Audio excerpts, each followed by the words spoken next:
The next few minutes will completely change your chess game. Today, we will explore the top 5 chess tips that nobody's talking about. My guarantee to you is that you will learn at least 1, if not 5 new tips that will completely skyrocket your elo. Tip number 1, move identification. Many chess players struggle to find the next move in their chess game, but this mindset will completely change that for you. In reality, there are only 3 different types of chess moves that you can possibly play. These moves are developmental, positional, and tactical. Developmental simply just means that you are moving a piece from its starting square so it can get involved in the game. For example, knight f3 is a developmental move. You're defending your pawn on d4, you're getting your knight involved, and now you control much more squares than on your home square g1. Later on in the game, you might try to develop your bishop by playing e3, allowing the bishop to come out onto this diagonal. A positional move is any move that improves your position. In this situation, an idea like g6, which allows your queen and your bishop to get involved in the game, attacking the king side.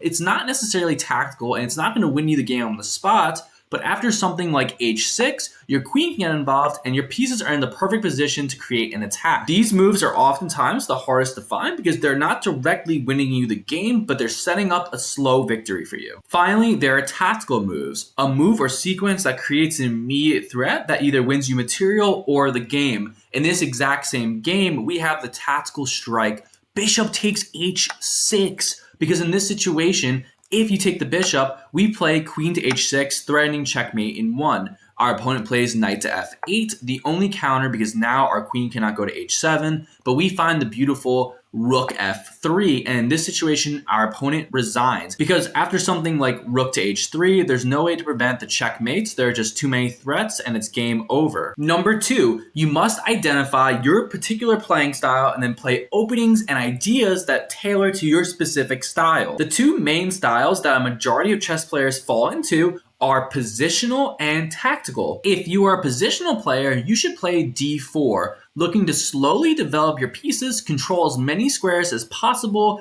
and suffocate your opponent with small positional advantages. If you are a tactical player, you should look to play e4, looking to develop your bishop, queen, and knights as quickly as possible in order to deliver an attack on the king. You will look for quick advantages using precision and aggression. Let's go over 2 different model games in order to identify the differences between these styles. Starting off with our positional game, we have d4. Our opponent plays d5, looking to control the center and fight back. We play c4 with the idea that if takes the pawn, we play e4, and now we completely control the center. Notice in this style of play, there are no crazy tactics available. We're just controlling the center, and we're just going to develop our pieces. We're going to push and take as much space as possible, and slowly but surely, we will develop an advantage. You might not win the game right away, but you will notice very quickly that we are in a slightly better position. Our opponent may castle, we'll go ahead and castle as well,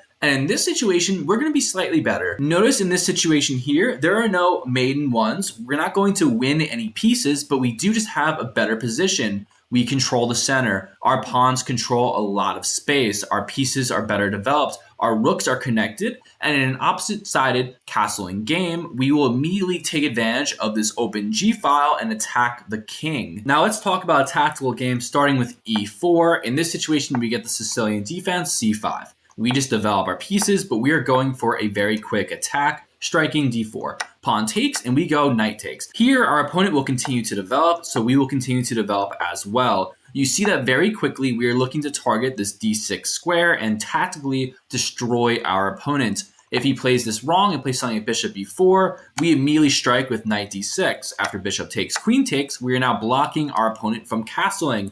Nothing better to do than to play queen e7. We go ahead and trade, and after knight takes back, knight to b5. We are now threatening a variety of different attacks, and this is completely winning for white. Number 3, piece optimization and square control. While there is an objective point value to each piece on the board, it is your responsibility to make your pieces stronger by controlling more squares. For example, while many grandmasters and top-level chess players argue that bishops are more strong than knights, it depends on the situation. Here, it is a closed position because there is no breakthrough in the pawn chain. The bishop is trapped behind this pawn chain and is therefore useless. There is literally nothing you can do with this bishop, and it is not going to be a strong piece. Meanwhile, our opponent has the knight pair. These knights will easily be able to sneak through and create weaknesses in our position and create outposts. These knights are better than the knight and bishop pair. In this situation, while rooks are objectively stronger pieces than knights, the best move in this position is rook takes knight. The whole idea is that after the bishop takes back, we just play bishop takes, attacking the queen, forcing him to move. We get a tempo. The queen will move over to a5, and in this situation, we continue our attack by taking the pawn. After the bishop takes back, our knight goes to e4, and we have an amazing attack. Even though we are down the exchange, our minor pieces will be much stronger than these rooks that are just very useless in this position. This opening here is called the Danish, where after a series of moves, we will immediately start sacrificing our material in order to get a very strong bishop pair. We are down 2 pawns here, but these bishops are the strongest pieces on the board. Notice that these rooks are very useless here, and you would easily take these 2 bishops over these 2 rooks, even though the rooks are worth 10 points and the bishops are worth 6 points. While some of these positions are complicated, the simple way to determine piece strength is just to count how many squares that piece controls. This bishop controls 4 squares offensively, it controls another 3 squares defensively. This bishop does not control anything. 1 square, 2 squares, 3 squares, 4. This bishop is better than this bishop. In other words, piece value does not equal piece strength. It is your responsibility to make your pieces strong by taking over squares. Number 4, you should use drawing as a weapon. There are certain games that you can steer towards drawish endgames. There are also games that are highly unlikely to become draws because of the way they are structured. As a rule of thumb, you should try to play drawish games against stronger players and aggressive, imbalanced games against weaker players. Take a look at this embarrassing game here, where even though I am in a completely drawish endgame, I was playing an 1800 and I did not want to draw him, I wanted to win. I played the embarrassing move, queen f4, and in this situation, after my opponent takes the queen, my structure is completely ruined and I am now in a losing endgame. When playing stronger opponents, it is good to castle on the same side as your opponent and keep the position closed so that it is less complicated. As you simplify the game, it will head more towards a drawish position. As the game continued, my opponent did everything in his power to avoid the draw, including losing the game. In this situation, you should play f4 because even though I will eventually promote my pawn to a queen, he will promote a pawn to a queen as well, and it will be a drawish endgame. Instead, my opponent plays king to d2, a massive mistake, allowing me to take the pawn, and after my opponent tries taking the pawn back, I simply push the pawn forward. The king takes the pawn, he's now cleared away from the position, and I will slowly make improving moves, forcing the king away from the structure. His last move is h3, but after f3, you can see the king can no longer defend this pawn structure, and after his next move, which would be h2, I will eat these pawns and win the game. Meanwhile, in this situation here, the position looks exactly opposite. We have castled on opposite sides, and this position is about to break open after a pawn storm. This pawn storm will create many tactics and ideas where, because the game is so imbalanced, there will be a winner, most likely in this case, white. Later on in this game, we find an advantage with bishop to f5. Now our opponent is in zugzwang. No matter where he goes, he loses.